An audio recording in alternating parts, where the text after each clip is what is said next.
Welcome to the Virtual Center for the Study of the Constitution and Civic Responsibility, an ongoing inquiry into American political origins and evolving institutions. The Executive Director of the Virtual Center is Dr. Bill O'Brien. He's also your host for this continuing conversation. Here he is now, Dr. Bill O'Brien.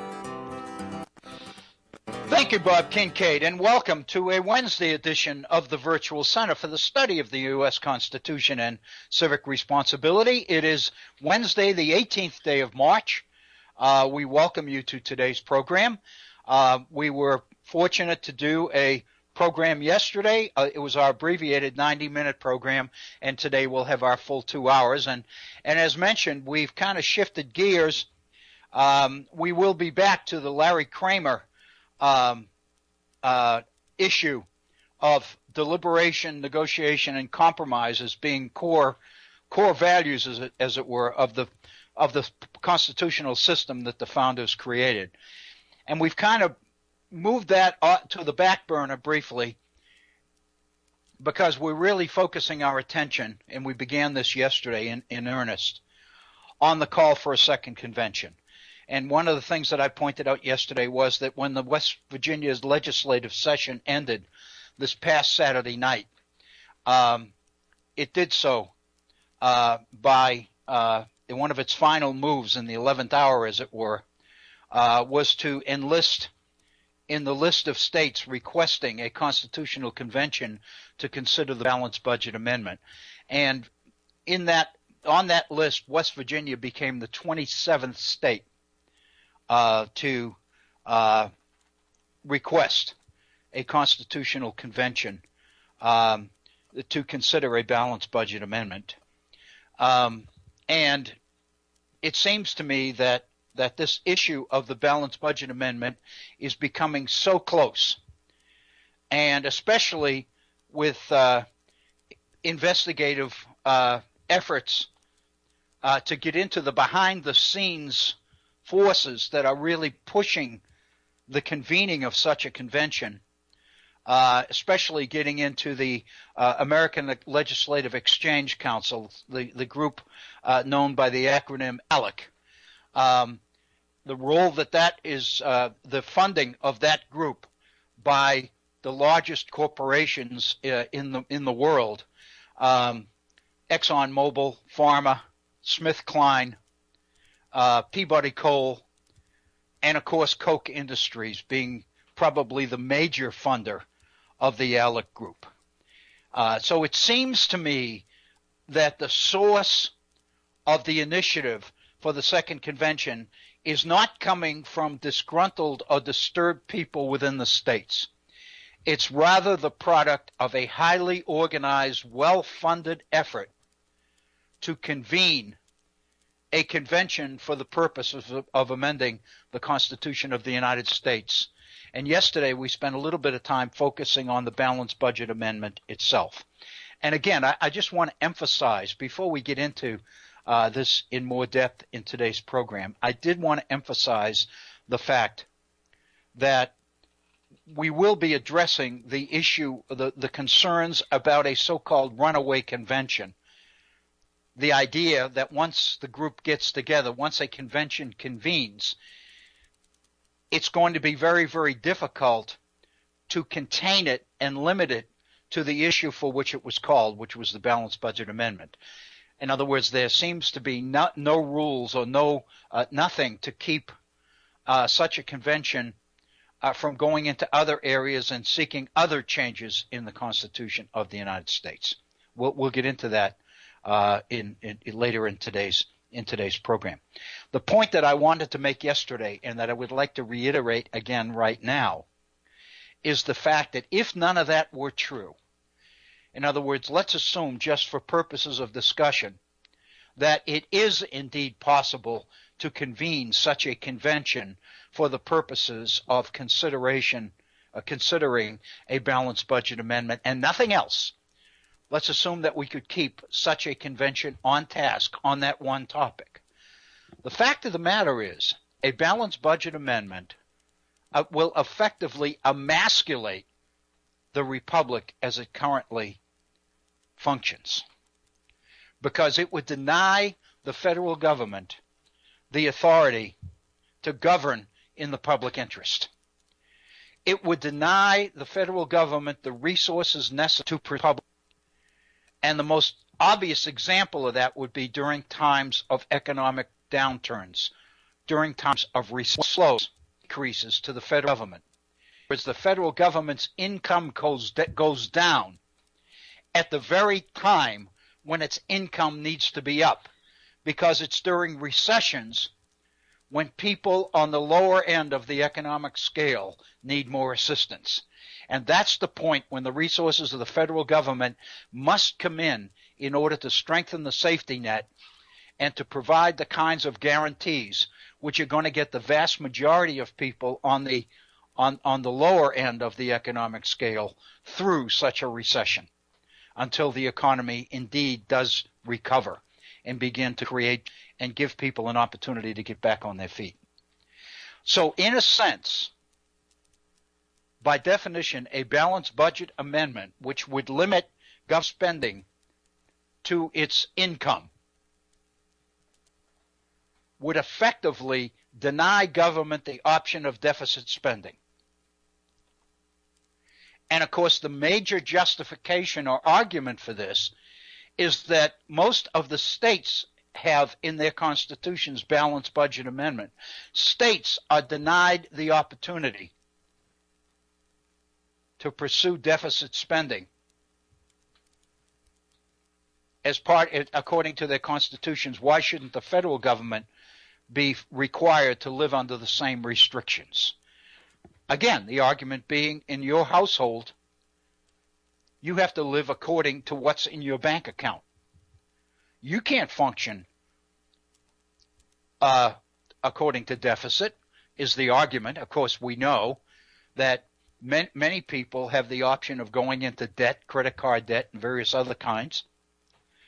So in a sense, we do live in the context of deficit spending as individual families and individual Americans. But the fact of the matter is, states are limited to, are required by their constitutions to adhere to a balanced budget. They are not allowed to spend more than they receive, more than they have as an income. Why not make the federal government live under the fiscal limitations or situations? Fact of the matter is, however, state governments under state constitutions are in quite a different position when it comes to the idea of promoting the general interest or the public interest for the vast majority of Americans. The requirements, and I think these requirements have been pretty much pursued and have become part of our constitutional makeup in this country, not only as a result of what's in the Constitution, but more specifically as a result of Supreme Court decisions in conjunction with the nature of our Constitution. And much of the role of the federal government in governing in pursuit of the public interest, in providing a safety net for the less fortunate, has been a key part of the national government's role for a long time in this country. Balanced budget amendment would effectively emasculate the government's ability to pursue that role. Fact of the matter is, if you look at who is really behind the push for a second convention to pursue a balanced budget amendment, it is, of course, the very people that have been most outspoken and most adamant against the idea of a safety net, against the idea of big government. We can think back some years ago to the argument about starving the beast. Grover Norquist, if you remember, came up with that expression several years ago, about starving the beast, denying the federal government the resources necessary to govern in today's complex 21st century world.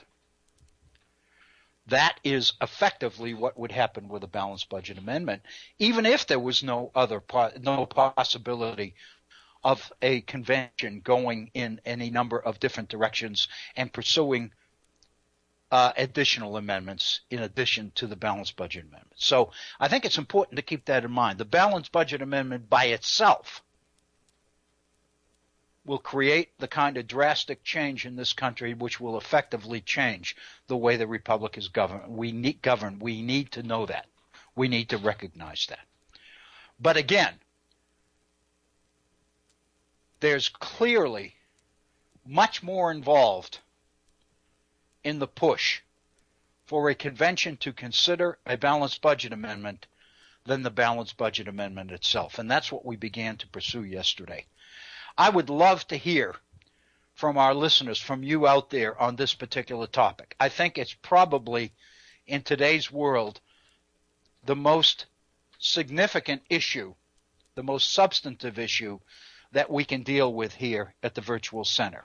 I think we would be remiss if we did not put it on the front burner and pursue it, because, to be very honest with you, it is on the front burner for those most intent on being a convention convened for the purpose of amending the Constitution of the United States. The groups that comprise the organization called ALEC. And as I mentioned yesterday, this group, in October of 2011, published a handbook for state legislatures in how to get the request for a balanced budget amendment on the agenda, how to apply, how to structure it, what to say, how to frame it. In other words, the handbook contained a model draft document that it encouraged states to use in order to request a constitutional amendment. And let me mention one additional thing that I neglected to mention yesterday.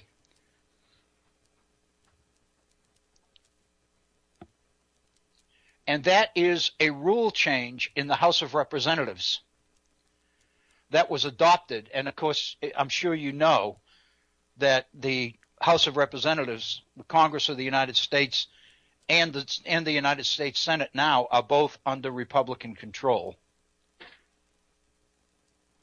There was a change in the House rule, and I'm trying to get I don't know that I have the date of this particular rule. But there has been a change in a new rule in the House of Representatives providing for the recording and public availability of state legislative applications for a convention. In other words, this group has done its homework. And what they have done is initiated a process within the House of Representatives in Washington in order to receive and register the requests for a convention coming in from the various states. That was not there before. So in other words, this is a long, involved, multifaceted exercise in altering the nature of this republic. And as citizens of this republic, we had better get onto this and get this on our front burner so that we know what is happening and we can begin to figure out strategies for dealing with it. That's our topic. That's what I think we'll be spending the bulk of our time on in today's program here at the Virtual Center. I invite you, I request passionately that you avail yourselves of the opportunity to pick up the phone and get on the air and share your thoughts, your ideas, concerns of this particular topic. Our phone number is area code 304-663-4676. 304-663-4676. And as you know, 4676 translates on your keypad into HORN, H-O-R-N. If you would like to communicate directly with me via email, one-on-one, I would love to hear from you. My email address is waobrien, OBRIEN 906 at gmail.com.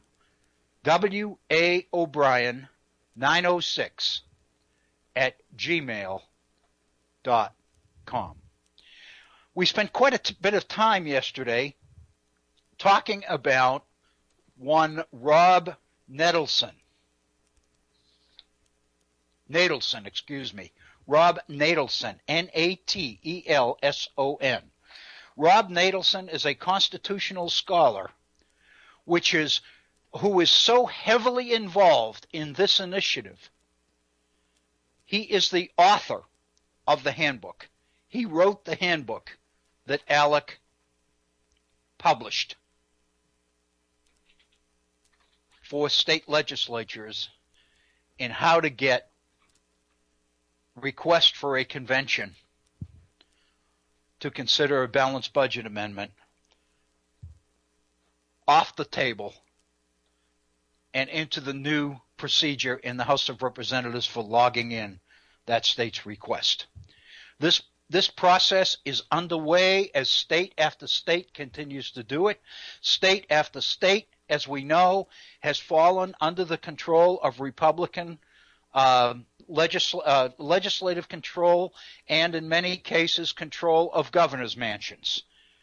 Republicans now control the House of Representatives and the United States Senate in Washington. All the pieces appear to be in place to move this process through at a heightened speed. Speed is of the essence. In fact, if you read the introduction to the handbook in question,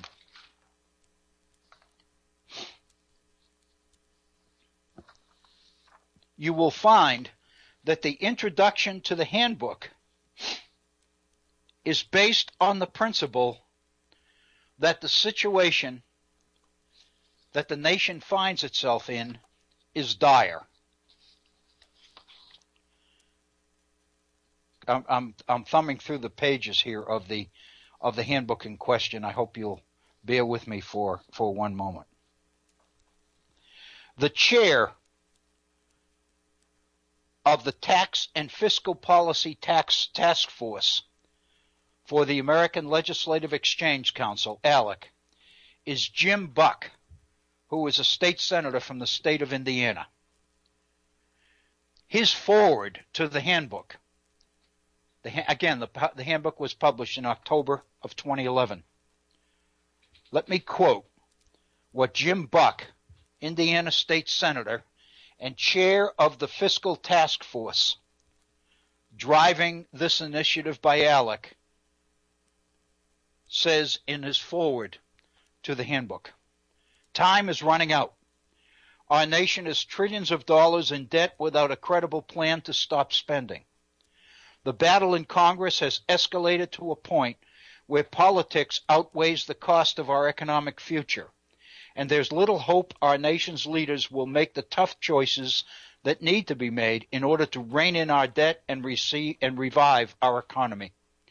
Fortunately, there is a solution outside of Congress, a solution that Professor Rob Natelson outlines in this handbook. Our founders knew the importance of checks and balances. In the United States Constitution, they enumerated one of the most important roles states have in keeping the federal government in check. Under Article 5, the right to require Congress to call a convention of the states, during which states can propose amendments to the Constitution. For decades, we have allowed Congress to run rampant, spending as it pleases. In 30 years, Congress has managed to balance the budget only twice. It's far too easy for the appropriators of our nation's funds to spend without limit and outside of reason, but that is something that can be remedied. The solution is an amendment to the Constitution that imposes greater accountability in Congress and requires a balanced budget. The stipulations of such an amendment would need to ensure spending does not exceed revenue and prohibit borrowing money to make up any shortfalls. In 1957, my state of Indiana was the first to apply for a convention to propose a balanced budget amendment to the Constitution. Since then, many other states have followed. So basically, the opening sentence to this handbook is that time is running out. Time is of the essence. It's important to move fast. In fact, one of the things we'll see in the handbook is that one of the recommendations to those responsible for moving the proposal for the calling of such a convention through a particular state legislature is to move quickly before the opposition has time to form. This is exactly the same strategy that the Federalists used to get the Constitution of the United States ratified before the Anti-Federalists had an opportunity to organize the forces of opposition. Time in ratification of the Constitution was critical. And now, as these forces, these interests are pushing for an amendment to our Constitution, they are basically using the pressure of time as a justification for moving quickly. The assumption being that the quicker we move this through, the less likely we will face significant opposition. This operation has been operating in the shadows. Let's face it. Most of us have heard of the group called the American Legislative Exchange Council. We hear about it here, there, and everywhere. Press accounts, I know in this state, in West Virginia, press accounts have been talking all along about outside forces and outside money coming into the state, pouring into the state in order to influence our elections in the fall and to influence the agenda of our legislature during its first session, which began in January. But the fact of the matter is, other than this mysterious mention of something called outside forces and outside interests, little is known. And clearly, it is a group like this group, the American Legislative Exchange Council, that is drafting model legislation and is putting it into the hands of its members to go back to the state legislatures in order to push this legislation through before the vast majority of citizens even know what happened. It becomes very difficult to organize and educate citizenry in order to block it if it moves this quickly. And that's what's happening. For the first time in my life, I have seen television commercials on behalf of the legislative majority here within the state talking about how hard they're working to resolve or overturn 80 years of legislative ineffectiveness in the state of West Virginia. And what they are asking for is public support.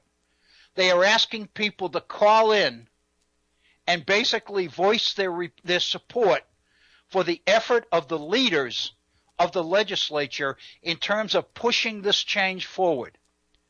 Very, very few people outside the legislative chambers themselves know what is involved in this legislation. It is moving very quickly. Therefore, it is absolutely incumbent upon us here at the Virtual Center to take the issue on and begin to do something about it as quickly as we can. I understand, I'm aware that our audience, those that we reach, is limited. Hopefully it is growing. Hopefully it will continue to grow. But this is a slow process. But we must begin somewhere. And I think that we need to begin right now. So let's begin by looking at the handbook, looking at the efforts of Rob Natelson, who was the constitutional historian who put the handbook together, who writes a monthly blog on the ALEC website, and basically is the scholarly mouthpiece, if you will, for this particular interest group. Yesterday we talked about the issue of professional ethics, about whether in fact the role of a historian is pursuit of truth, or whether in fact being paid to put forth a particular agenda or to support a particular interest, and to literally search through the records, search through the sources in order to find more and more evidence to back the agenda. In fact, that is legitimate historical research, or whether it is bogus research, whether in fact it is consistent with professional ethics or a violation of professional ethics. I think that's an issue that people are going to have to decide for themselves. But there's absolutely no question that the research that has gone into this effort is substantive, it is real, it is important, it is creative, it is incisive, and to be very honest with you, it is very dangerous, because it literally sets out to put forth an interpretation of the founding documents to reinforce a political agenda and reinforce the political priorities of the people who are pushing that agenda, namely the large corporate interests in this country who basically are behind the effort to promote changes in the Constitution of the United States, which will ultimately, if they go unchecked, will ultimately put control of the nature of this republic, the political priorities of this nation, in the hands of a very few people. These folks are buying control. They are buying legislative seats. They are putting political novices, if you will, into these seats with no political experience, who take their marching orders from the people who basically funded their campaigns. All of this is part of a concerted effort that it seems to me we would be remiss not to do something about. Let me introduce one consideration. I think this is a critical one, but let me introduce one consideration that is critical to this effort. And if you read the handbook, and you can get it, just go to the ALEC website, alec.org, and look for the link on the handbook, on the Article 5 Convention Handbook. And you will find a copy, a 42-page copy, which can be downloaded and printed, which is what I've done.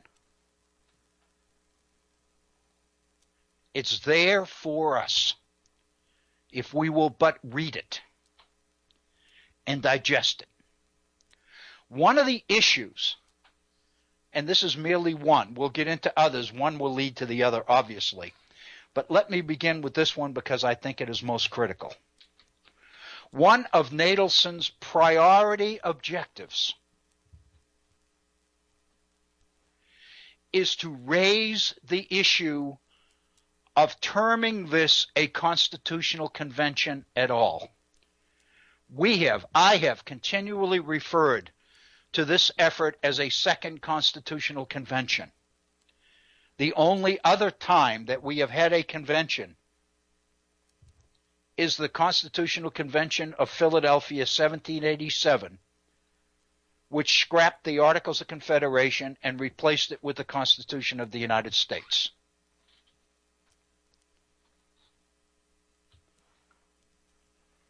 This effort, and I have been party to this, I have called an effort to convene a second constitutional convention. one of Rob Nadelson's priority objectives is to question the terminology here, is to insist that this is not a constitutional convention. It is instead a convention of the states for purposes of amending the Constitution.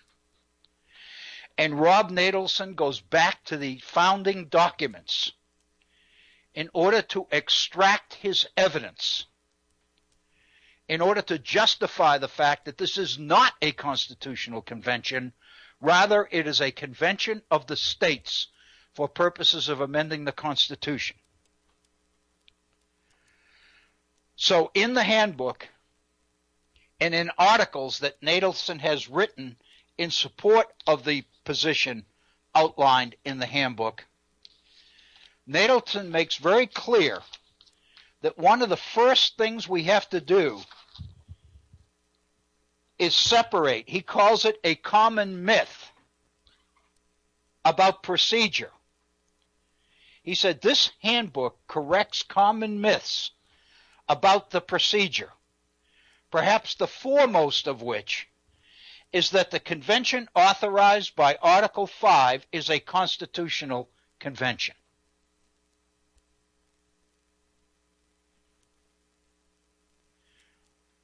Instead, what the handbook refers to this as is state application for a convention to amend the Constitution of the United States.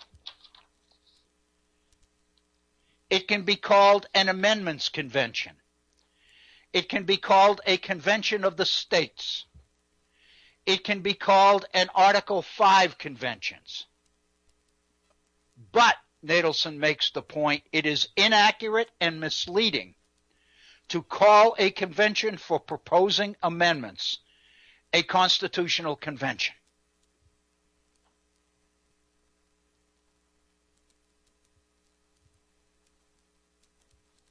What is the point here? What is Nadelson trying to do? Why is it so important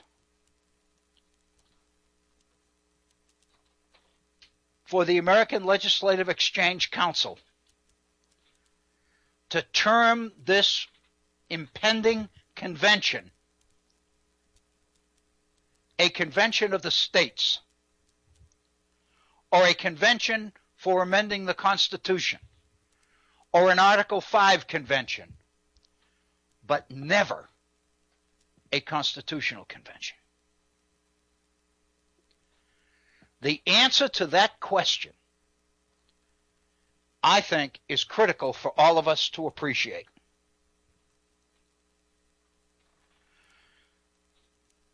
By denying that this is a constitutional convention, Nadelson and those he represents are pursuing a strategy to downplay the significance of the effort.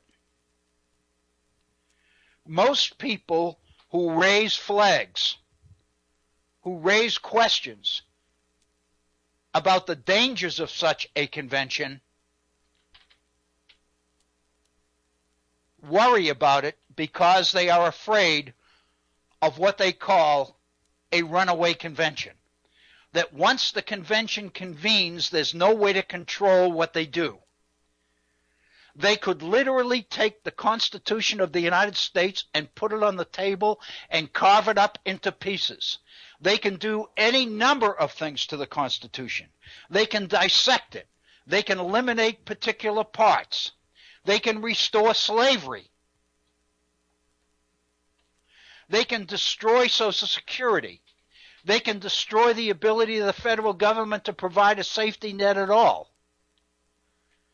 They can change the structure of the Supreme Court so that the justices do not sit for life, which means they would no longer be independent.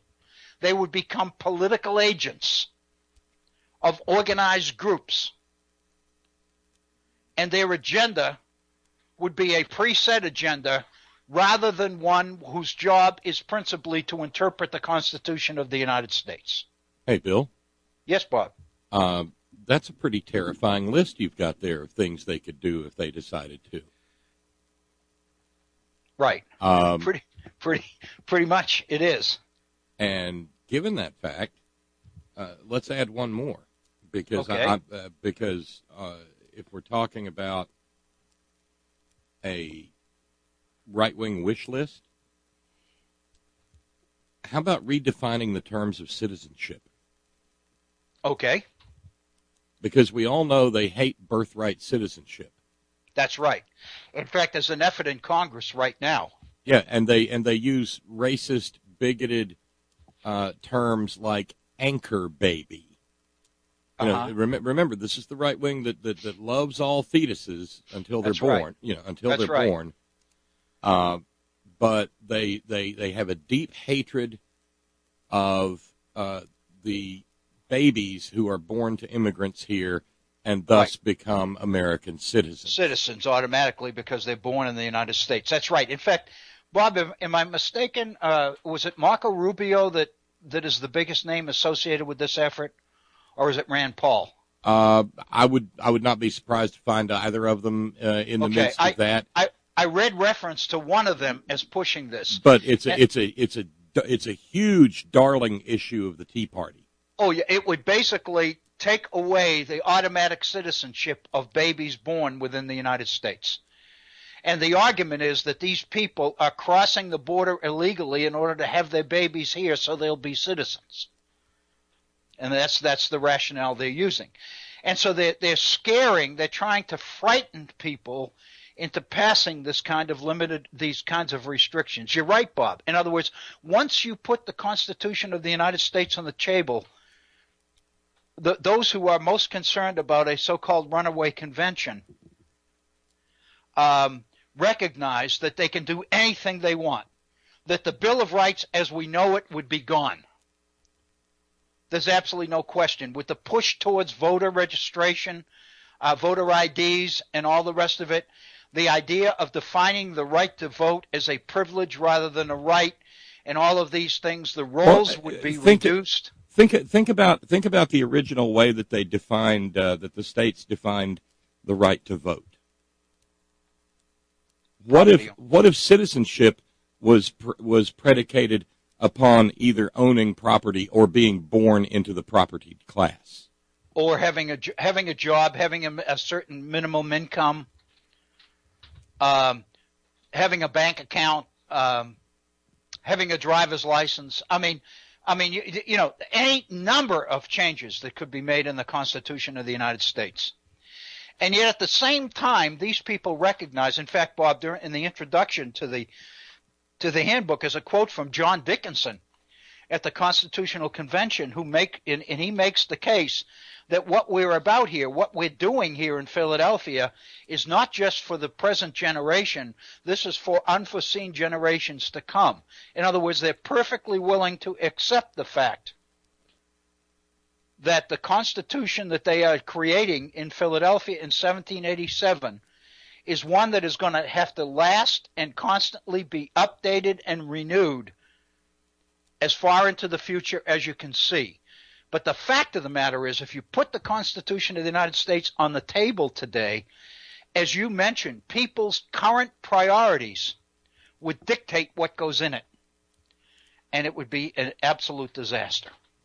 You're right, Bob. It would be a disaster. And the problem with all of this is that all we have is this one man's word for it, that 34 or 38 states are going to come together and decide that this is the only thing they want to talk about. That's right. Now, these are representatives from 34 or 38 states. Right. And they're all going to be presumed to be acting in good faith. And, you know, they would never decide to take up issues that are near and dear to the Koch brothers' hearts or Alec's heart, you know, just because they get a lot of money from them. Mm-hmm. I mean, for all intents and purposes, the problem here is that you have to get it, and it was the same thing obtained with the original convention. You have to get it right the first time. Madison and Hamilton and Jay, Franklin, Washington, they all understood that. You have to get it right. You've got one chance to get it right. Right. And the thing is, the American people are being asked to trust these corporate-controlled Tea Party. What do we call them? These Tea Party foot soldiers. Foot soldiers. That's what they are. Acolytes. We're being asked to trust them. Yeah. And they have given us no reason to. No. I mean, we've seen their legislative agenda. We've seen it. We've seen it in places like, well, West Virginia here. Look at the Tea Party agenda that ran through. Look at the first day when 5 members of our legislature had that snake flag on their desks instead of the flag of the United States. Right. Right. That's what we're supposed to trust? I mean, forgive me, Dr. Bill, but I get a little worked up. Hey, listen, and again, for people that aren't in West Virginia, there's been an awful lot of national attention to what's going on in Wisconsin because of the potential candidacy of Scott Walker. And that agenda is at play in the state of Wisconsin as well. And Wisconsinites are falling for it. I mean, let's face it. They are getting the kinds of majority votes that they need to make this happen. And they are on a roll, and we've got to be aware of it, Bob. We've got to, because you're right. It's very, very serious. And the founders, Madison and Hamilton, and the rest of them believed that a second convention to take what was accomplished at Philadelphia and put it back on the table again would be suicide. In fact, at one point, one historian made the reference to Madison and said, to Madison, the idea of a second convention would be horrific. The fact of the matter is, Rob Natelson and the people that are behind this effort need to realize, not need to realize, they do realize that they have to take seriously these sources. Well, but Bill, maybe call me a cynic if necessary, or a paranoid even. I think these people know what time it is. I mean, they didn't fall off the turnip truck yesterday. No. The Natelson and all of these other people know darn good and well that a constitutional convention will wind up being a rewrite. Right.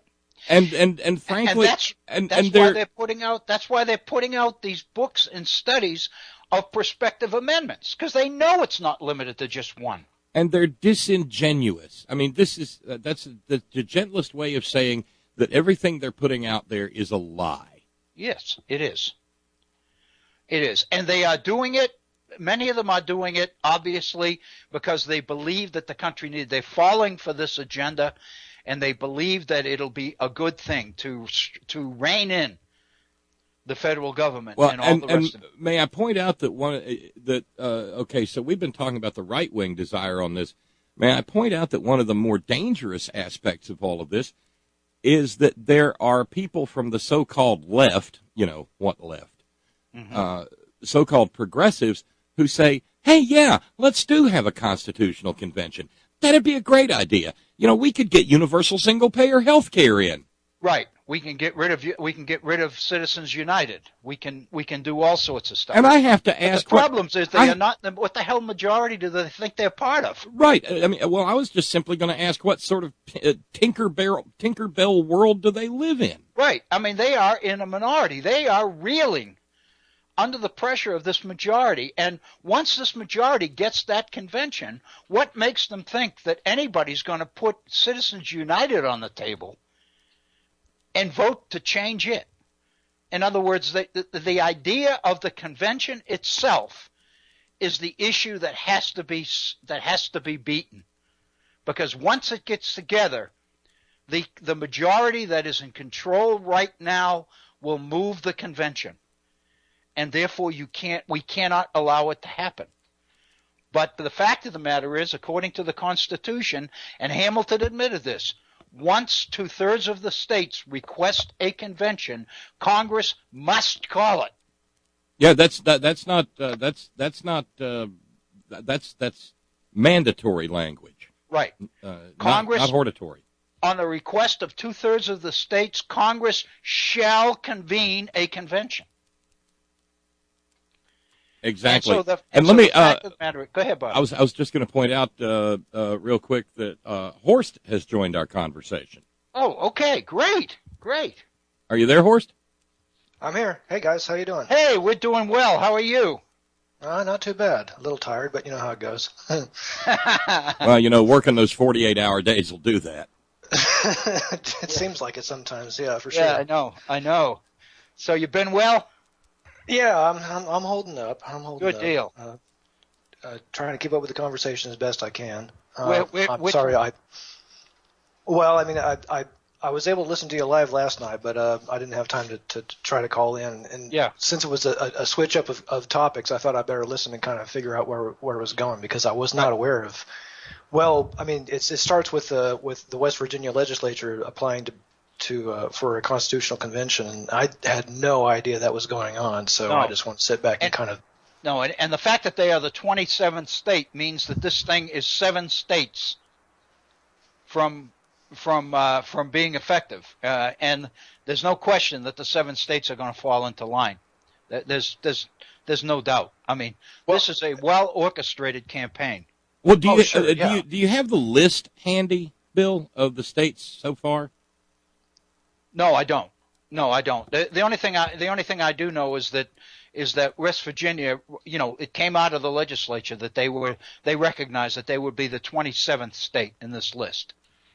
But I don't know which ones have already, because this has been an ongoing process. Some states have backed out and then revoted, and some states have requested that their initial vote be rescinded, and so it's a little bit unclear.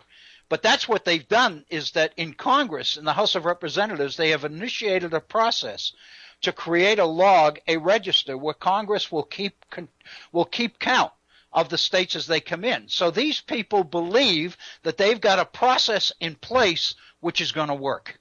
And in a way, the reason I asked for a list is it's kind of what with the basketball tournament getting ready to start up. It's kind of like the lead into that, where you look at those who are in, those who are out, and those who are on the bubble.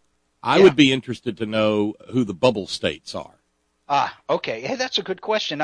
I'm sure we could probably find out, because there's a record of it. Because, and again, going back to my previous observation, Dr. Bill, can you see California or Massachusetts or Oregon or Washington going, no, well, sure, we'll attend. I mean, gosh, we're all Americans, aren't we? Right.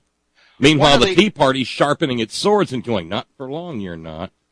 Bob, one of the strategies laid out in the handbook is for states to be able to work around problem states like Massachusetts and California.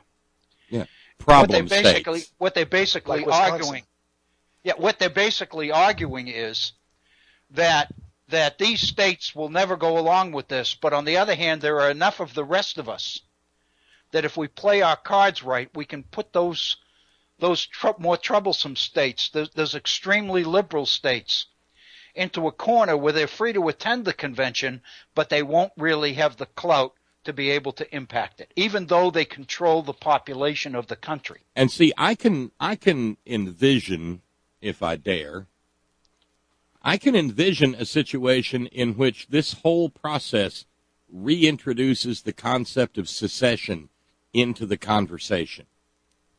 What happens when it's Massachusetts and California and Washington and Oregon and Minnesota, Rhode Island, Connecticut, maybe New York, possibly Pennsylvania? What happens when it's them? What happens when it's those states that decide they don't want to play anymore? Right. And if I can interject one thing here, too, something that just crossed my wire like last week, there's also the ongoing question of nullification going on. Oh, there sure is. Which is really close to that. And something that I found out about that I wasn't aware of, Ron Paul is out there making speeches about how marijuana legalization laws in states are showing. I mean,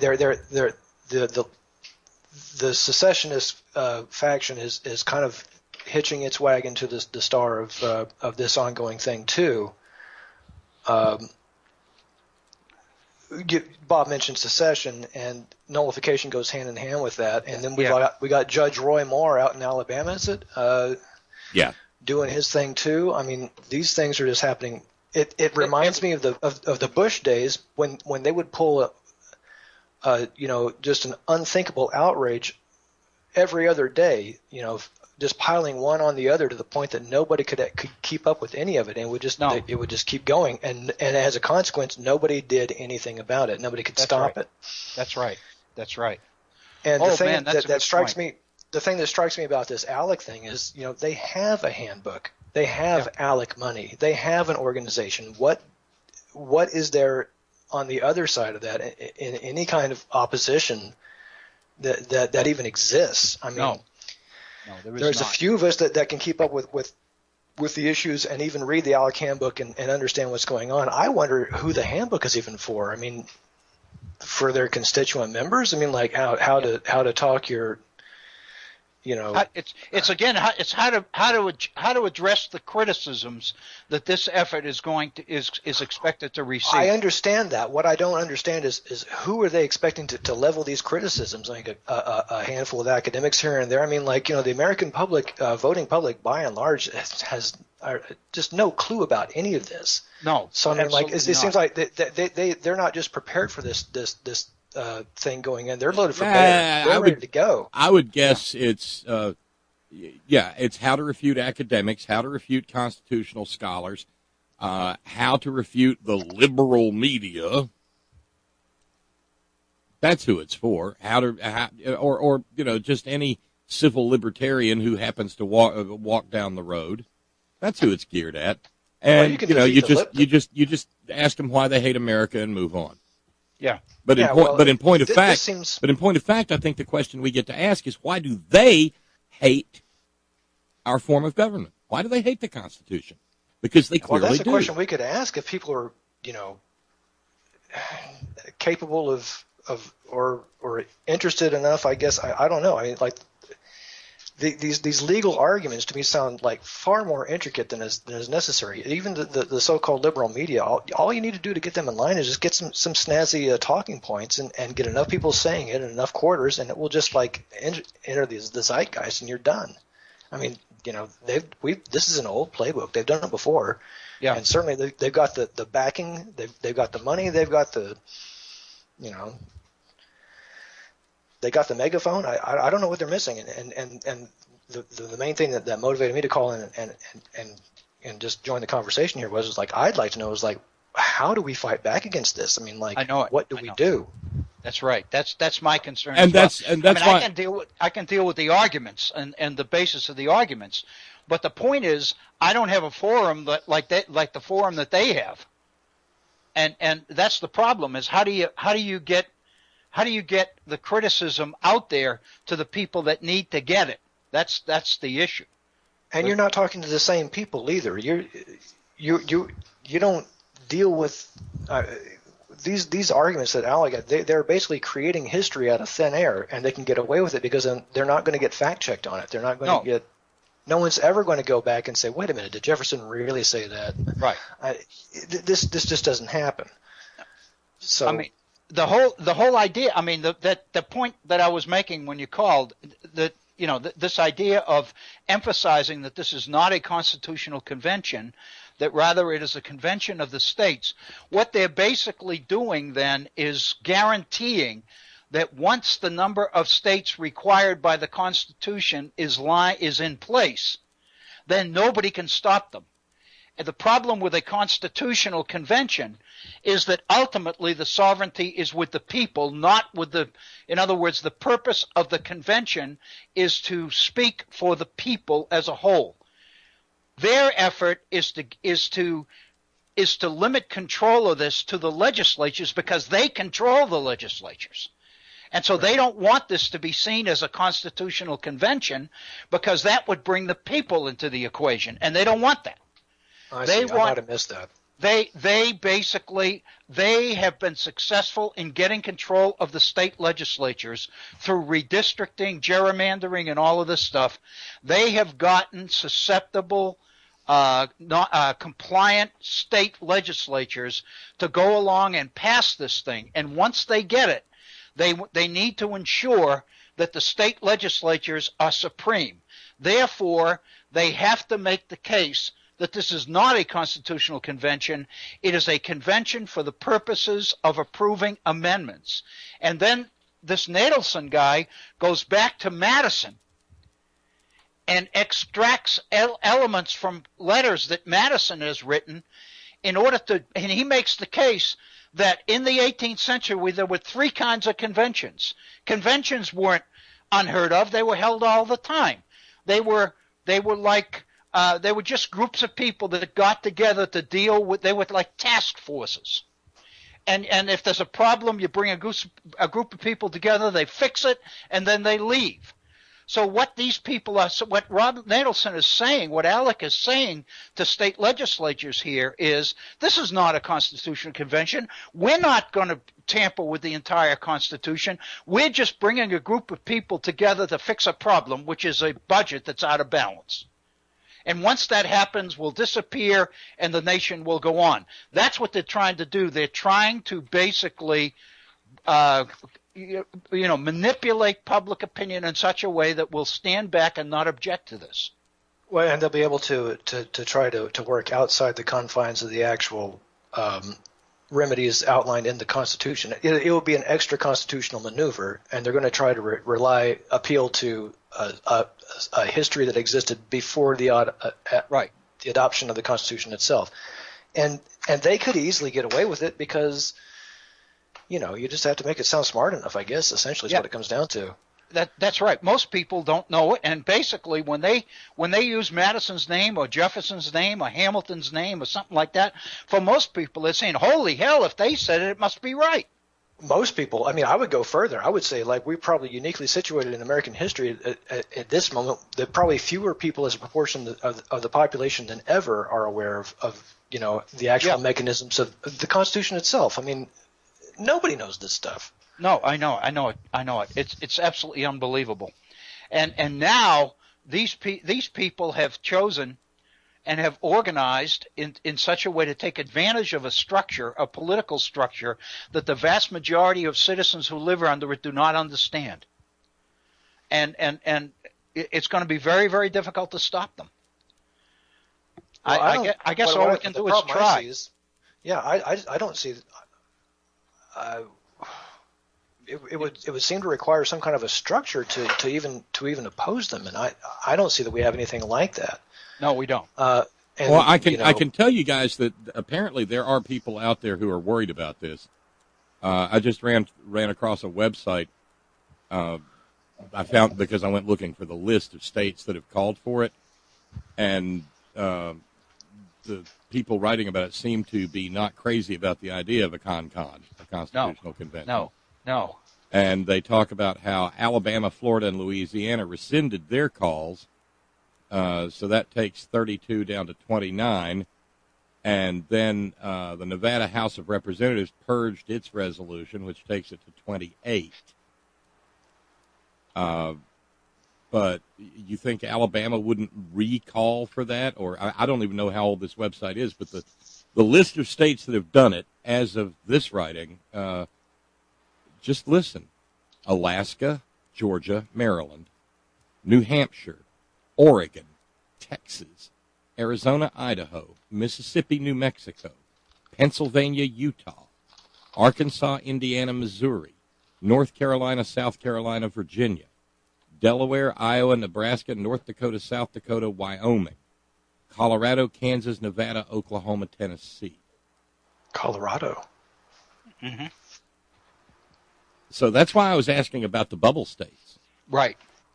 Yeah, like swing states, basically. Well, and the thing is, like, Ohio isn't there, and Michigan.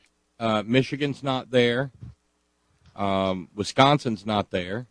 Well, wait, wasn't Michigan there last year? I mean, like, this is the thing. Is like before yesterday's program, I thought that Michigan became like the 34th state Michigan last year. Last year, Michigan became and there were serious questions about the legitimacy of that 34. Yeah. Well, and part of the they worked it out, and it's not legitimate. So I don't know. We're back down to the 20s now. But I don't know how old that list is. Yeah. But okay, it can't be too old, then. One article from a right-wing site points out that the Constitutional Convention calls of Alabama, Florida, Georgia, and New Hampshire go back to the 1970s. Yeah. But the thing is, all of everything surrounding all of this, and it deserves consideration. Everything surrounding all of this is what is called in legal circles, and ultimately this will be decided in the courts. Preferably before the convention can open. That's the only thing that slowed down the original, or didn't slow down the original convention, was there was no recourse to a judicial system over it. Right. Because it didn't exist. Yeah. Right. But the problem you run into is this is all a case of first impression. And the importance of that legal term is that a case of first impression means that there's really no precedent-setting case law to fall back on directly, so you have to fall back by analogy, by example, by comparison, which opens it up to whatever interpretation a majority of the court can come to. And we saw how that worked out in Bush v. Gore now, didn't we? Yeah. Right. Just this once. Yeah, just this once. Also, very narrow. Hobby Lobby. Narrow. Hobby Lobby, narrow. right. Okay. Very narrow. Narrow construction here. That's all. Right. Yeah. Hey, I have to. You guys continue chatting. I have to bail out here for a few minutes. The boss will probably come back and ride shotgun on the board for a while. Okay. But I've enjoyed the conversation immensely. Thank fellas. you. Thanks, Bob. I appreciate you very much. Well, I notice we're up on the hour break anyway. Go ahead. Yeah, we could take one, but as long as you're on, you've called. I'd rather make sure that you get time. I can take a break anytime. Well, you know me though. I could sit here for quite a while. Well, that's all right. I don't care. I'm ready to go. But one of the things that I'm interested, and I'm obviously interested in the historical accuracy or inaccuracies of the case they're making. The problem is I've got, I think, the evidence to refute this handbook.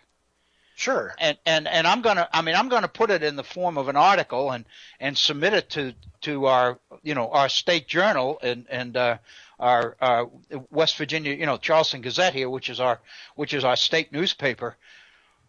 But the fact of the matter is, that's kind of a not a very politically effective way to go. But it's the only avenue we've got. Is the media. Well, I would, if you're going to the trouble to do something like that, I would suggest, I guess, looking to see if there's any kind of organizational, opposition to this, because there might be somebody, like, it could be some legal scholars or something like that. I mean, there's probably somebody out there that just don't have like the deep pockets and the unified front that Alec. Right. I mean, an organization like this. George Soros or Warren Buffett or somebody like that. Well, I don't necessarily mean that, although those people are out there, Rob Reiner and the usual suspects. But what I was thinking is that this constitutional convention question has got there are as you mentioned last year, or whenever it was, a constituency on the left that are pushing for one too, right, under different auspices, but. The whole thing is just mind-boggling to me. And, like, number one, just as you say, or what Bob was saying, like the lack of precedent, the lack of a clear path to borrow from to show us the way forward on this. And, like, number one, it's like all the states filed for this under the idea that we want a balanced budget amendment. But as far as I can tell from the language in the Constitution, you don't have to specify why you want a convention. You just have to apply for it, right? Or they have to petition for it or whatever. But their argument is that if you the reason that they're putting out the model language for the petition or the request for a convention is because their concern is, what they're saying is that Congress will interpret requests for conventions worded differently as separate items and separate issues, and therefore they won't be counted as one. In other words, they won't be counted among a growing list of states. And so therefore the only way to counter what they anticipate will be congressional opposition is to make sure that all of the requests are worded exactly the same, so there's never any question that this state's application counts, but this one's doesn't. It seems to me that comes down to a question of who's in control of Congress at any given moment, though, right? So and right now they're in good shape because of the people. Yeah, sure, who are in control of Congress. No problem for them. Yeah, so I don't know who I really worry about this because. What they've done, what Natelson, I just can't, I've tried every way in the world to hedge from calling him an unethical sellout, but, right, in reality, that's what he's done. He's bought into this. He's obviously making good money because he's got big money behind him. Well, to me, it's just like he's like a scientist that's been hired by the petroleum company to explain that climate change is a hoax. That's right. It's unbelievable. And basically what they're saying is, here's our end product. Find us a way to justify it. And he's doing that. Sure. And in the process of doing it, he's rewriting the past. He's rewriting history. The fact of the matter is, James Madison said clearly that the thought of another convention is horrific. Sure. He said that. And basically his argument is, and the whole point is, Madison switched from opposition to amendments to a Bill of Rights to his agreement to support a Bill of Rights was primarily to derail the move towards a second convention.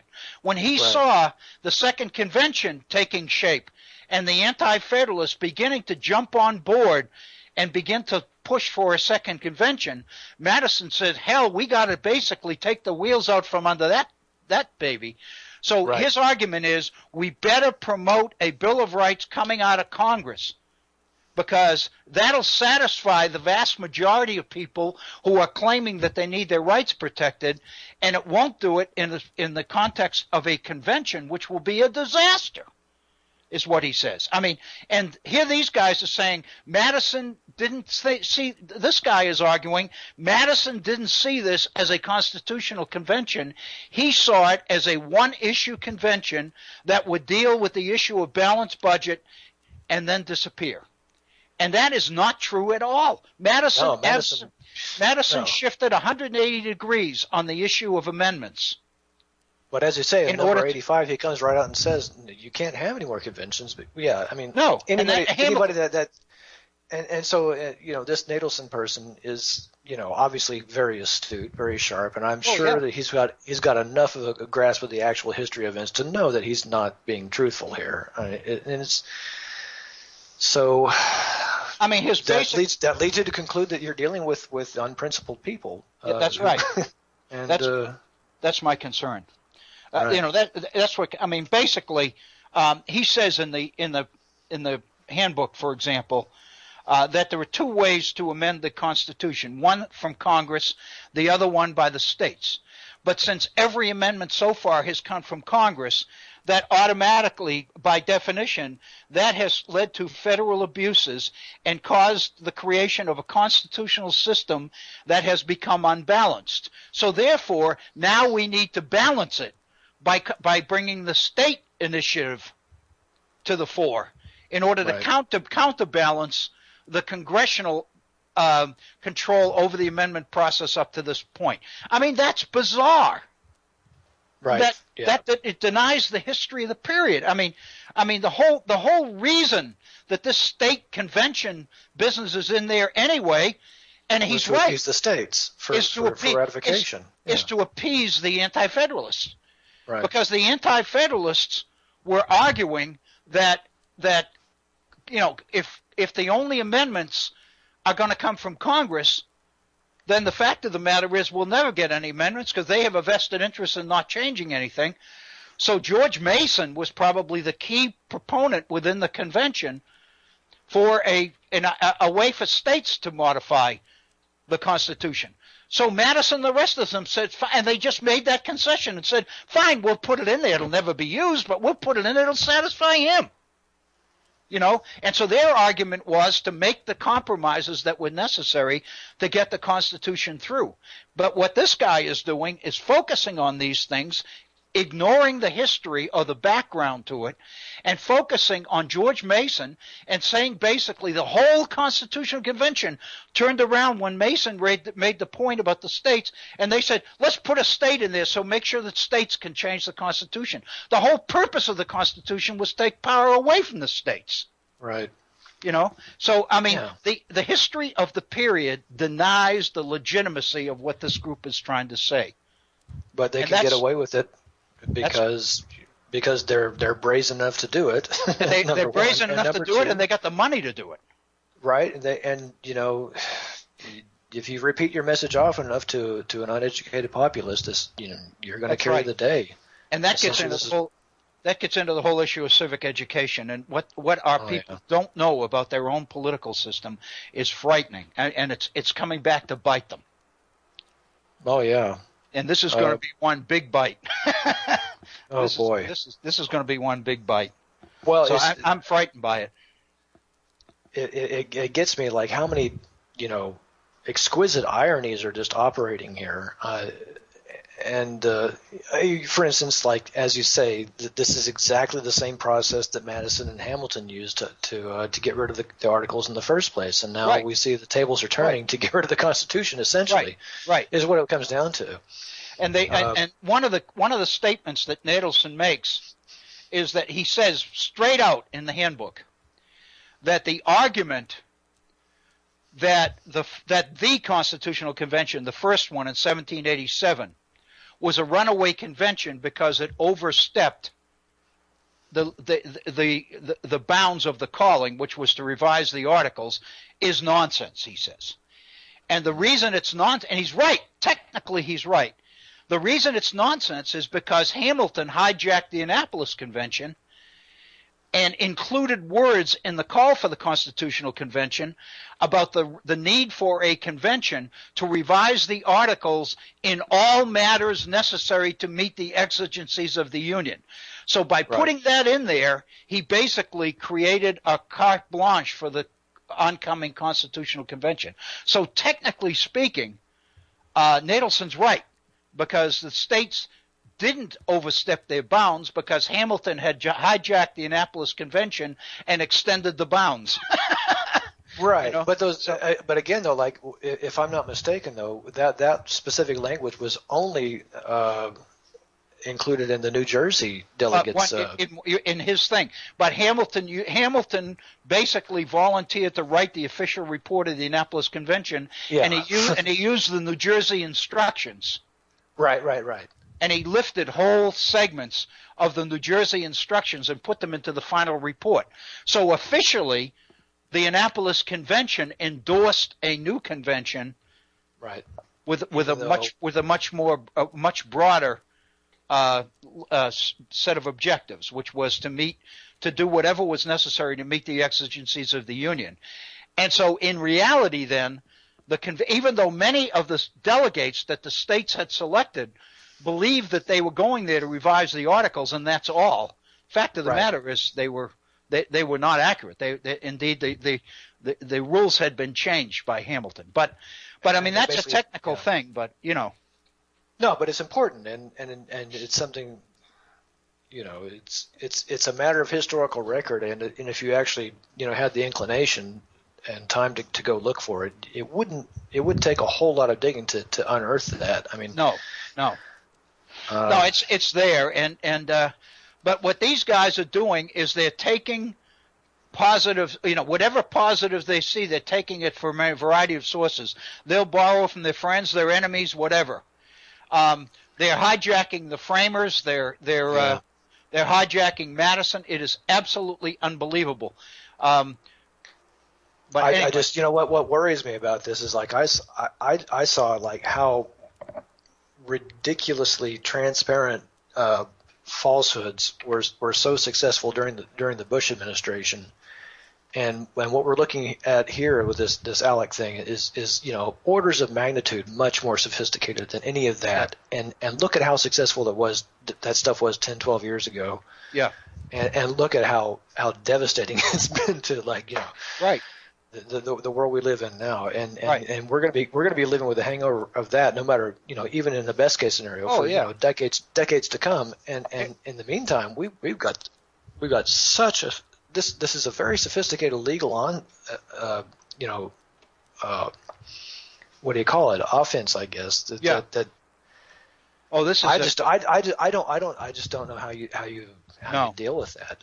On the issue of the Bush thing. I mean, I don't know about you, but every time I see a commercial and a request for $19 a month for the wounded warriors, I keep thinking of Bush down there painting portraits, painting landscapes.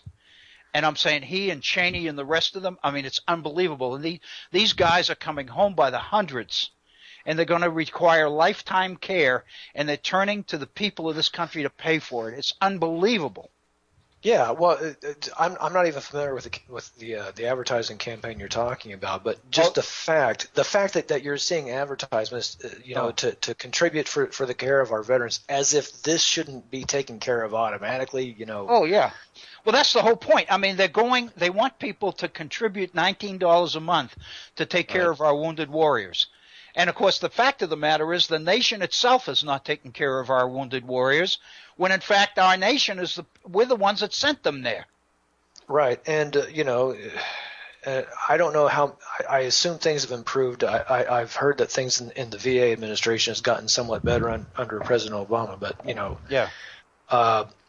it's been policy going back probably at least the last 20 years, just trying to get benefits or getting classification for disability or anything like that is you practically have to have a lawyer just to get that navigated correctly. Because they are automatically – they have like a quota, like it's like dealing with an insurance company. It's like they're ordered, instructed, not to help you in any way and to deny everything and make you fight for it. Yeah, they make you fight for it because they realize that the vast majority of people will not.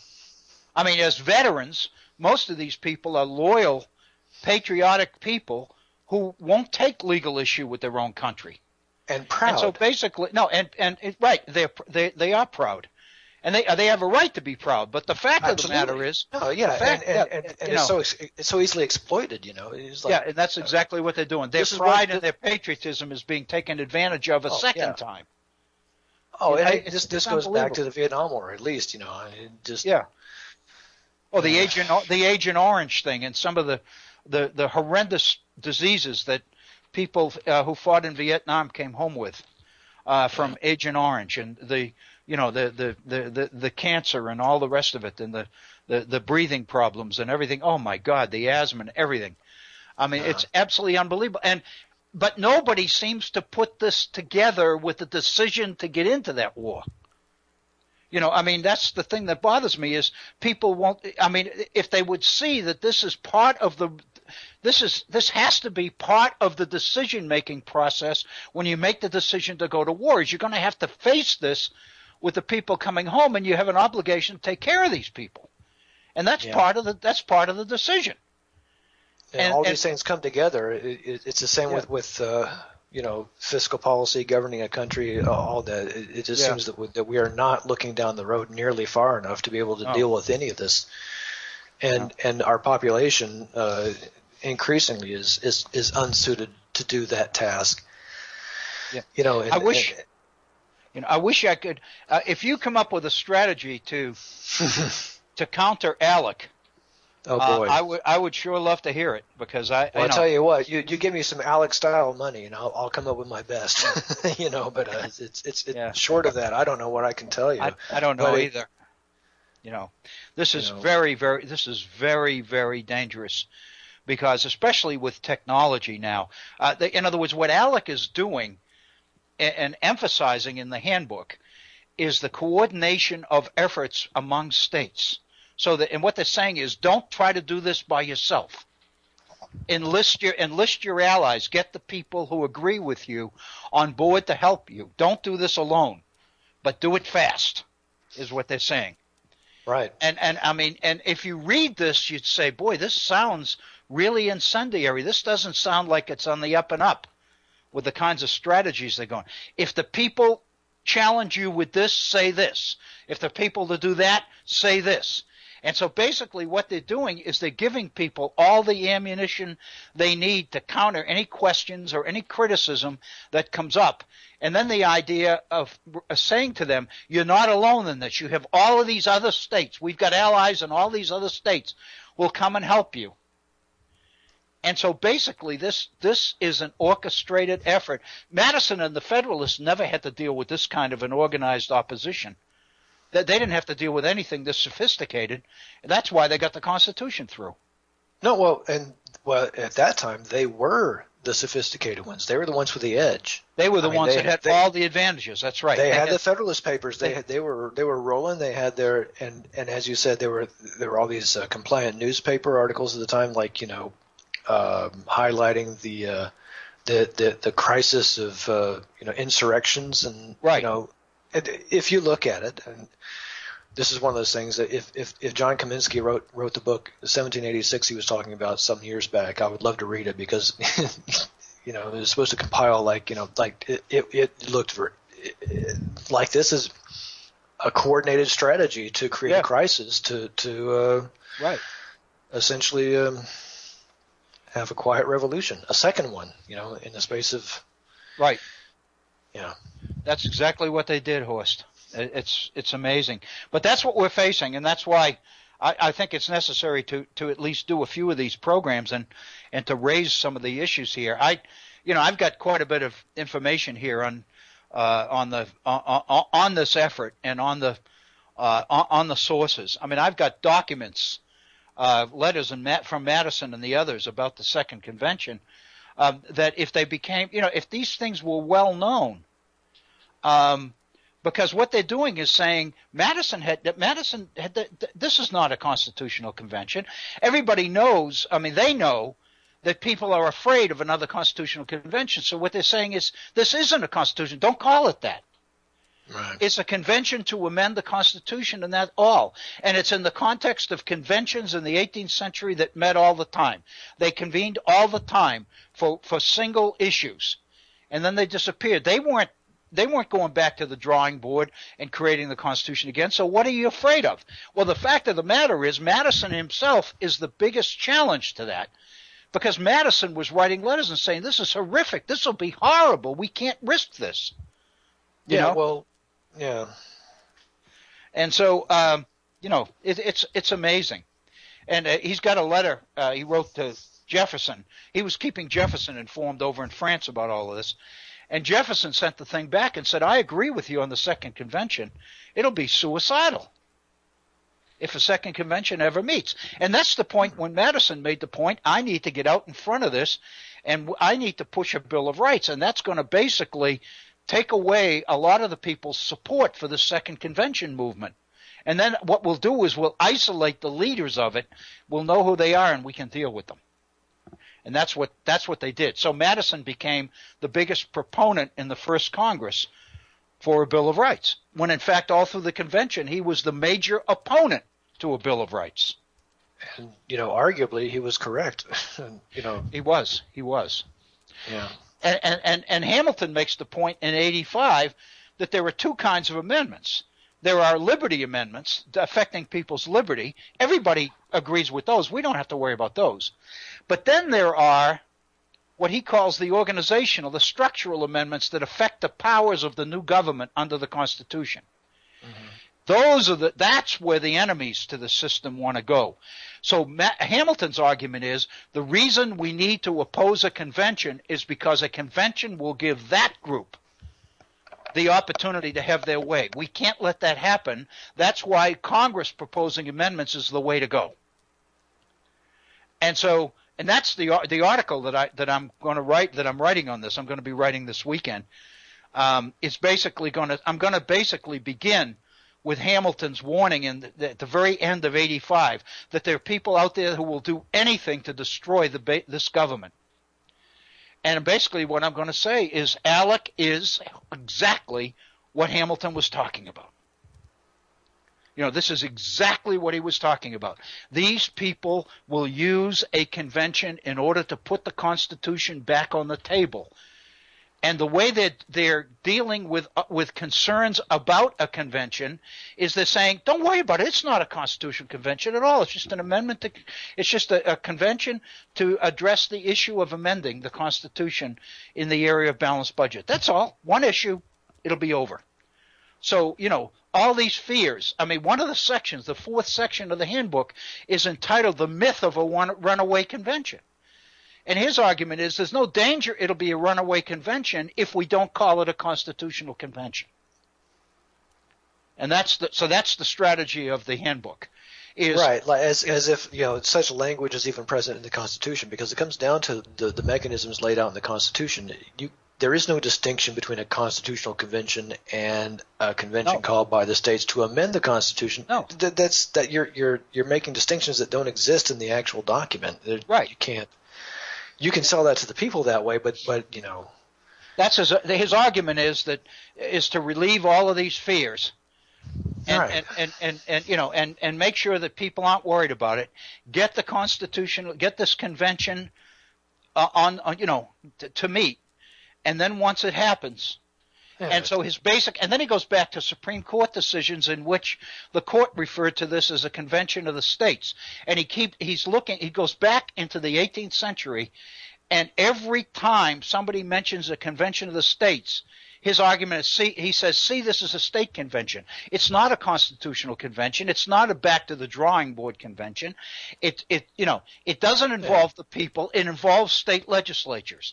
And of course, that's like saying the Declaration of Independence is the supreme law of the land. It's that kind of an argument. Yes, this exists in history. Oh yeah, if you go back to the 18th century, you'll find all kinds of stuff. But the government under its current form has only existed since the very, very, very end of the 18th century. So anything prior to that, yeah, it's right. I mean, but anyway, it's amazing. Listen, I'm glad you called. I think it's great. Is it 2:00 in the morning there? It's almost 2:30 if I'm looking at my clock correctly here. Oh my God! In the morning. Oh my God! It's not that bad. I mean, this time a month or two back, it would have been 3:30, and that would have been pretty impossible. But so before you go, I don't know the details, but I know that you've embarked on a new career, so to speak, and I just want to know how it's going. Well, not a career as such. Prior to I came to Taiwan as a teacher. If you have a university degree of any sort, you can come here and teach legally, teach English, generally in kind of a private school setting. But you're okay for employment that way. But I've been here for a long time. I'm a permanent resident now, and I got an open work permit. I can get any job I want to. And before I came out here, I was actually I worked in restaurants a lot. I was a restaurant manager, and also I worked on a computer help desk. But I've done other things anyway. So an old friend, one of my first friends I made out here, one of the locals, has got a restaurant. I started working for him, and I'm there because I'm trying to get into the university system here again as soon as possible. But what I want to study is not available in English instruction, and I have managed somehow not to learn Chinese very well. Although I've been here almost 14 years now, so I've decided to step up my game a bit, and so because of some strange reason, living in Taiwan for 14 years is not an immersive enough experience for me. I'm actually now working all day in a restaurant with people who don't speak English at all. So I'm trying to get my English chops up so I can get a certification test passed, so I can start school up in maybe another year or so before I can get there. But I'm working on it, and in the meantime, I'm also putting my old restaurant skills to use to, and in the meantime, it doesn't pay very much at all. So I'm there a lot. But anyway. Well, isn't the cost of living in Taiwan quite high? No. It's quite reasonable. Okay, good. Yeah. I didn't know that. Yeah, but I guess this goes back like not quite 3 months, 2 or 3 months, something like that. But like, I used to have quite a lot of time on my hands. Now I've got almost no time on my hands. But yeah, I can now the daylight savings has fallen back the other way. I have the chance sometime to listen live, and maybe I can call in more often. And that's great. Well, listen, I sure love to hear from you. Believe me, I love it, and I appreciate you so much. No, it's a thrill to be able to connect with you today. So well, listen, thank you very, very much. Well, I'll go read up on that ALEC handbook, and maybe next week or two. Do it tomorrow. Do it tomorrow. Get some sleep. We'll do it. Okay. Well, thanks a lot. Horst, thank you, buddy. I appreciate it so much. Thank you. All right. Okay. Talk to you next time. What a treat. Thank you very, very much. We're at 31 minutes after the hour. We've got a little bit less than a half an hour to go in today's program. What a treat that was to hear from Horst and hear from Taiwan, and I appreciate it. And, of course, again, there's the value of daylight savings time is that he gets one additional hour, which means that he can tune in occasionally now that he can't do because, as he said, right now it's 2:30 in Taiwan. On the standard time, it would be 3:30. So, that's a benefit for all of us, I feel, very, very much. So I appreciate his input. I appreciate Bob's input on this issue of the handbook. I do encourage all of you to take, because after today we won't be back together again until the first of next week. That gives everybody time to just go online. Look at the ALEC website, alec.org, and then look for the link under the Article 5 Convention Handbook. And you will find it's a 42-page document that's there for downloading if you choose to download it. And I did. I didn't print the appendices, but I printed the first 25 pages of it, and I think I've made a few references to it this evening in today's program. You'll recall sometime within the last hour and a half or so, I've made reference to John Dickinson's statement in the Philadelphia Convention. We are not forming plans for a day, month, year, or age, John Dickinson wrote, but for eternity. And that's what basically he was talking about. And of course, in this handbook, Rob Natelson goes into great detail to make the point that this is not a constitutional convention. It is a convention to consider amendments. It is in the context of an ad hoc committee, if you will, to address the issue of a balanced budget. And he goes to great lengths to argue this. He has all sorts of historical sources. This is not in the handbook. This is in another piece. Rob Natelson has done an awful lot of writing. This is dated the 28th of March, 2014. So he wrote this just 1 year ago. And the title of it is, How Do We Know an Article 5 Amendments Convention is a Convention of the States? Because both the founders and the Supreme Court said so. And then he goes through and he talks about evidence that an amendment, a convention called to address amendments, is not a constitutional convention, but rather a convention of the states. And then he provides all sorts of evidence from the 18th century to back up that point of view. The issue, and again, I'm kind of, revealing my training here, but it's important to keep in mind why he needs to make this case. If you focus on the evidence he supplies, then his case will appear to be legitimate. But the fact of the matter is, it's the question of why he needs to make the case that this is a convention of states rather than a constitutional convention.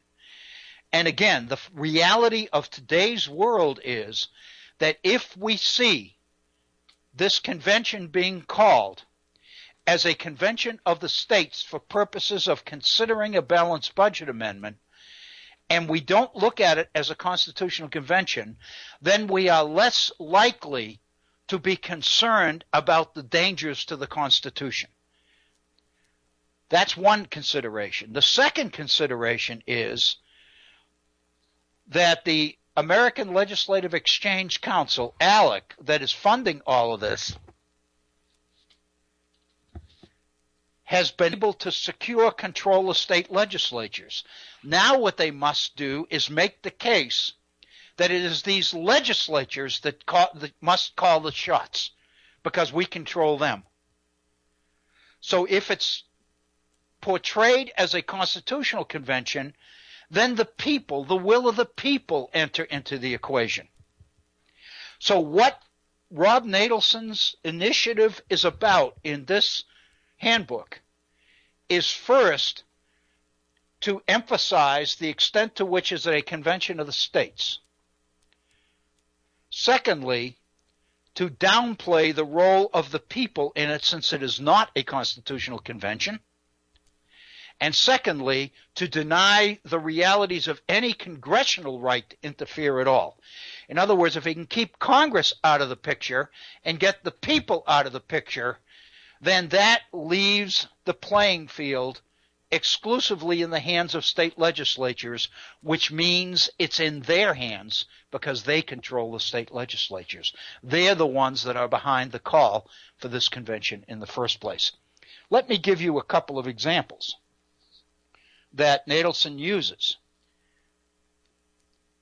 He says, Article 5 of the Constitution authorizes a convention for proposing amendments. However, it does not specify how that convention is to be composed. People unfamiliar with constitutional history sometimes claim the makeup of an amendments convention is either a complete mystery or subject to the determination of Congress. Nonsense. For one thing, the Supreme Court has already spoken on the matter in 1831 in the case of Smith versus Union Bank. The Supreme Court characterized an amendments convention as, quote, a convention of the states. In other words, what Nadelson is doing is going back to an 1831 Supreme Court decision to make his argument that an amendments convention is a convention of the states. That is intended in part to get the people as well as Congress out of the picture. But he says beyond that, there is a series of founding-era official documents specifically identifying a convention for proposing amendments as a convention of the states. For example, and then he goes through the following. The very first Article 5's application was adopted by the Virginia legislature on November 14, 1788. It recited that, quote, happily the Constitution hath presented an alternative by admitting the submission of an amendment to the Convention of the States, unquote. Then he talks about the Pennsylvania legislature, which did not favor Virginia's application, and said so in a resolution adopted on March 5, 1789. That resolution said, quote, it must ever be painful to the House when obliged to dissent from the opinion of the Virginia Assembly upon any point of common concern to the two states as members of the Union, and particularly on a measure of such importance as the one proposed, the calling of a convention of the states for amending the Constitution. Then he goes to George Clinton, governor of New York's letter calling for a convention of the states to take up the issue of amendments. On February 4th, 1789, during the New York legislature's session over the application for an Article 5 convention, lawmakers on two different occasions referred to it as a convention of the states. One of those was mentioned by John Lansing, and Robert Nadelson makes the point. John Lansing Jr. had been a delegate to the Constitutional Convention. That is true. John Lansing was an anti-federalist delegate from New York. You'll recall that there were three from New York. Hamilton was the only one that supported the Constitution. The other two, Yates and Lansing were opponents of his. So naturally, Yates would call this a convention of the states because he was an advocate of states' rights over the power of the federal government under the new Constitution. And then finally, Robert Nadelson goes to an October 1788 item on the state record state of Rhode Island. And he's pointing out, he's dealing with Rhode Island's response to George Clinton's request for a second convention to consider amendments, a convention of the states. And Rhode Island is all for it. You will recall, however, that Rhode Island was the only state that didn't show up at the Philadelphia Convention. Rhode Island didn't want a strong government. It wanted to preserve states' rights. So naturally, when Clinton sends out a request for a second convention of the states, Rhode Island jumps all over it. What am I saying? I am saying that Rob Nadelson is correct in citing these examples from 1788 and early 89, in which these states made reference to the fact that the convention in question would be a convention of the states. What he is ignoring or refusing to consider is the historical context within which those items occur. Every one of these is by a state which wants to preserve state sovereignty against the potential power of the federal government implied in the Constitution of the United States. Each of these then has a vested interest in considering a convention as a convention of the states. Nadelson is using that mention of the phrase convention of the states as evidence that the convention he's pushing for will be a convention of the states, not a constitutional convention. That, I would suggest to you, is a bogus argument. But wait. Let's go to the sources.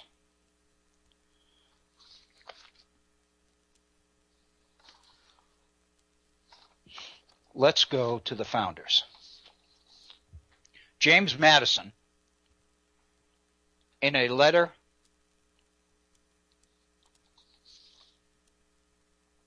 to George Tuberville, November 2nd, 1788. Madison says, "You wish to know my sentiments on the project of another general convention as suggested by New York. I shall give them to you with great frankness, though I am aware they may not coincide with those in fashion in Richmond or even with your own." In other words, you ask me, I'm going to tell you why I'm opposed to another convention. I am not, Madison says, of the number, if there be any such, who think the Constitution lately adopted a faultless work. In other words, Madison is saying here on November 2nd, 1788, I admit that there may be amendments, there are amendments that will improve the Constitution. I admit that. It's not perfect, is what he's saying. On the contrary, there are amendments which I wished it to have received before it issued from the place where it was formed. In other words, some of the amendments being tossed around are amendments that I wish we had adopted before the convention adjourned, but we didn't. These amendments, I still think, ought to be made according to the apparent sense of America, and some of them, at least, I presume will be made. There are others concerning with doubts, which doubts are entertained by many, and which have both advocates and opponents on each side of the main question.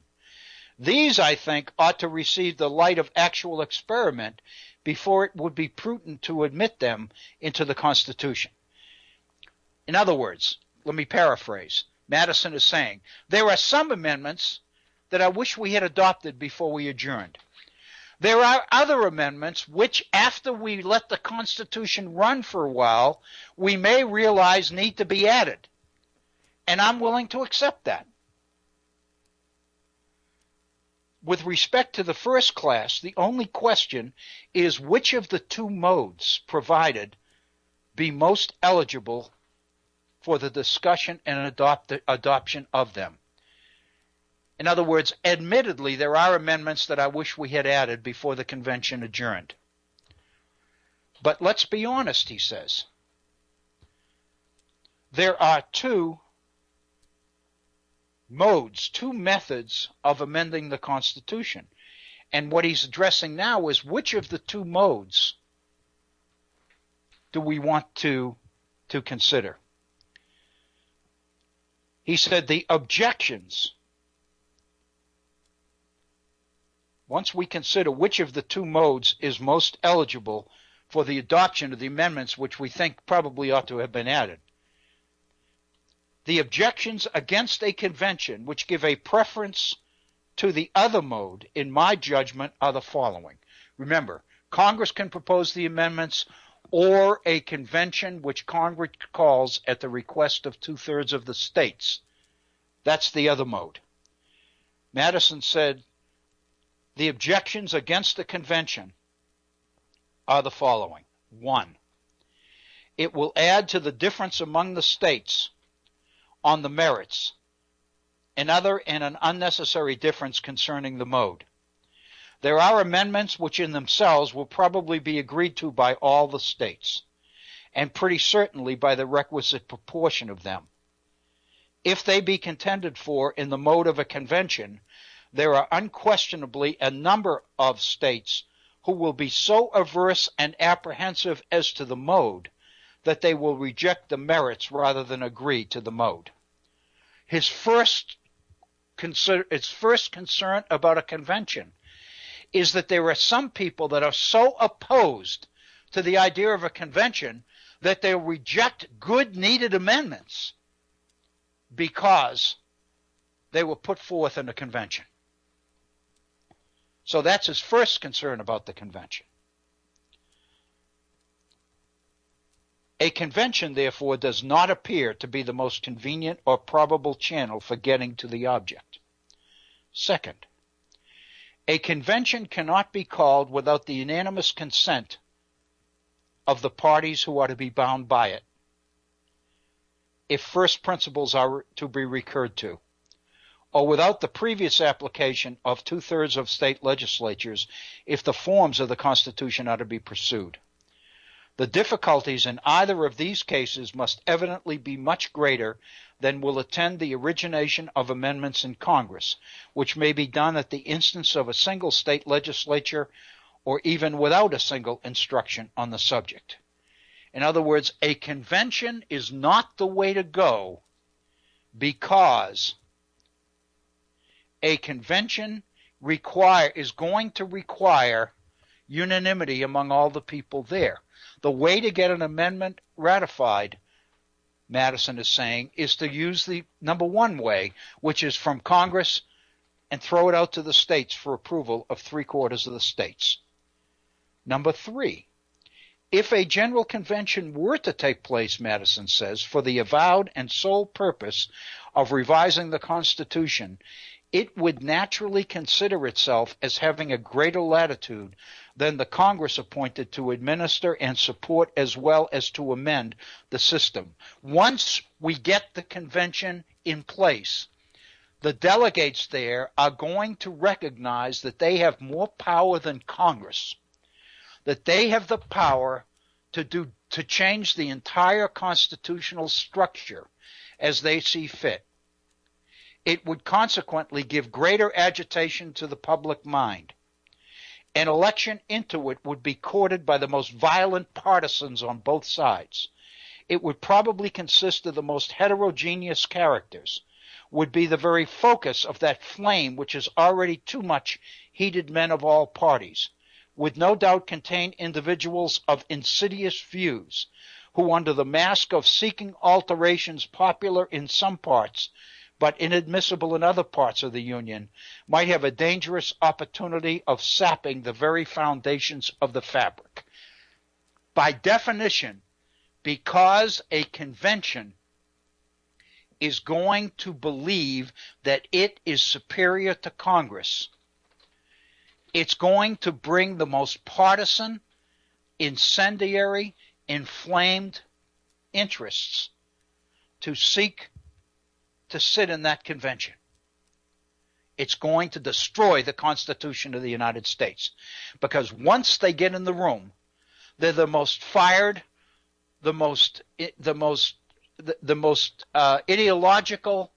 They are the most committed to change. And once they get in a room with people who recognize that they have the power to do it, then the fact of the matter is there'll be no way to sustain the Constitution of the United States, which the convention at Philadelphia took 3 months to hammer out in 1787. And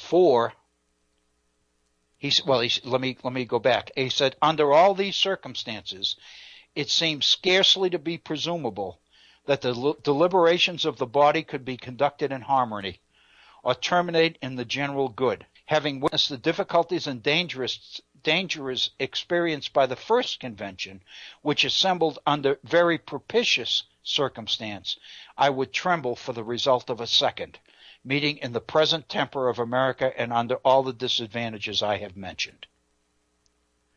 Basically, what Madison is saying is, whatever we need to do to avoid a second convention, we better do it.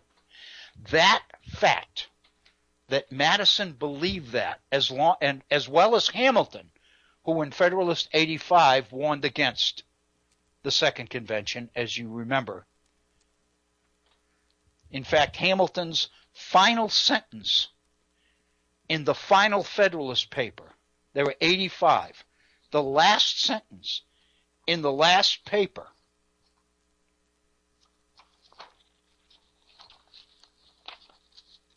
Hamilton says, I dread the more the consequence of new attempts, because I know that powerful individuals in this and in other states are enemies to a general national government in every possible shape. That was the very last sentence of the Federalist Papers. Hamilton warned the nation of those individuals who would do whatever they need to do in order to destroy the Constitution of the United States. We are witnessing the efforts of those very people to do just that. In ALEC, in the constitutional justification for the positions of ALEC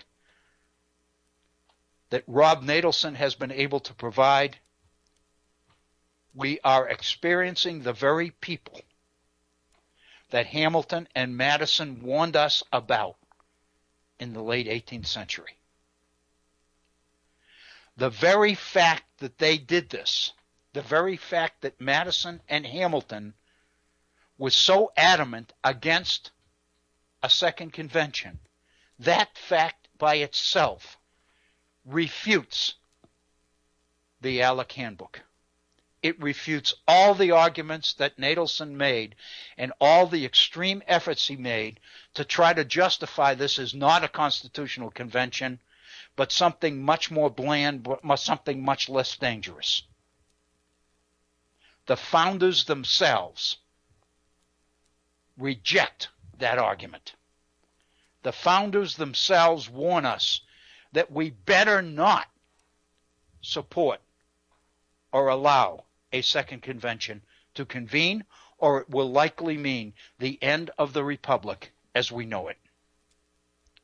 So Natelson can cite all the sources he wants. The fact that he goes back to a period in the 18th century and cites advocates of states' rights in the face of the new Constitution as evidence that a convention to consider amendments is not a constitutional convention, but a convention of the states which must be under the control of state legislatures, indicates the strategy and the objectives of those who would destroy this republic. That's what we're about.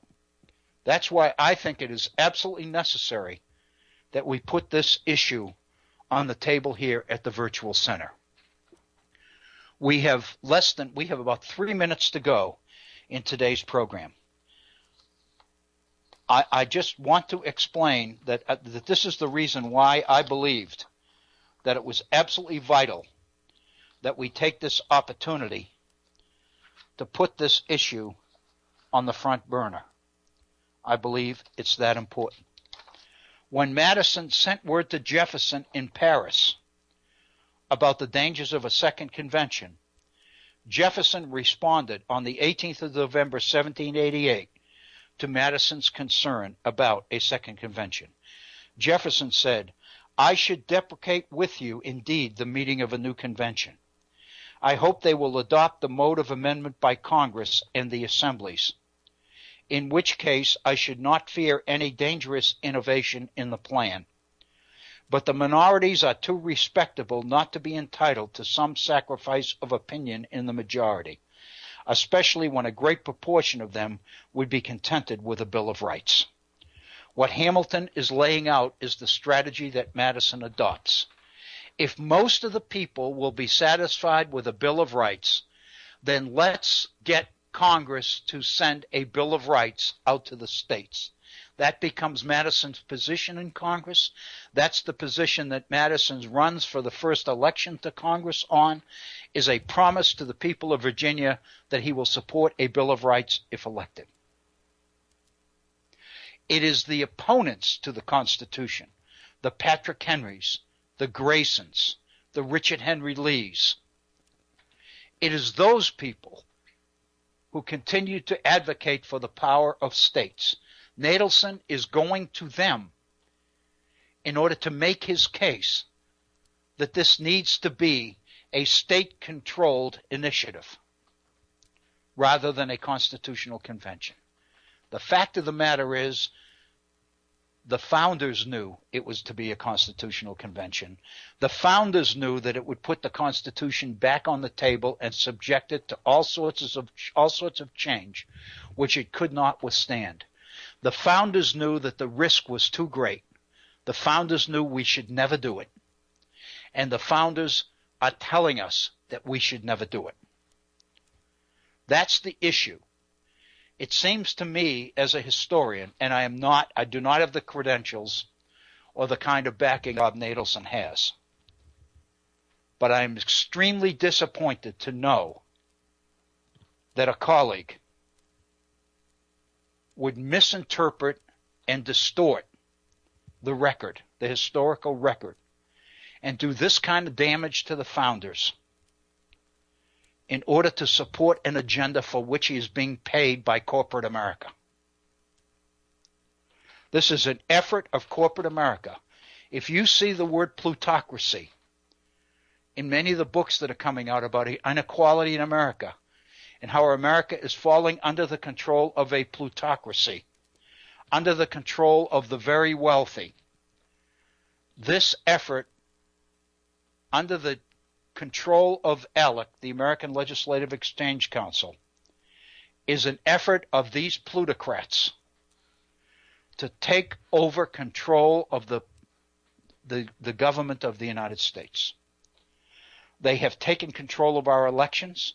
They have gotten a malleable Supreme Court and Citizens United to go along with it.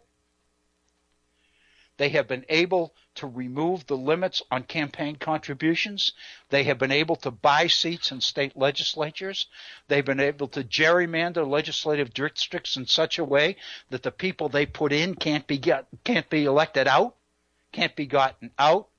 Now that they have a pliant, malleable group of people in control of legislatures, now they want these legislatures to come together and tinker with the Constitution of the United States. We can't let it happen. We better not let it happen. It is 59 minutes after the hour. I guess our day is done together. I want to thank Bob Kincaid and Horst for participating in today's program. I want to thank you for listening to today's program. I want to encourage you to, if you have a spare hour or so over the weekend, the rest of the week, to Google ALEC.org, look up the handbook for the Article 5 Convention, and read the handiwork of Rob Natelson. I would love to talk to you about it. We'll be back again this coming Monday.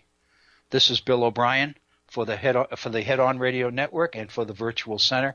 Thank you so much. Be safe, and we'll look forward to getting back together again. Thank you.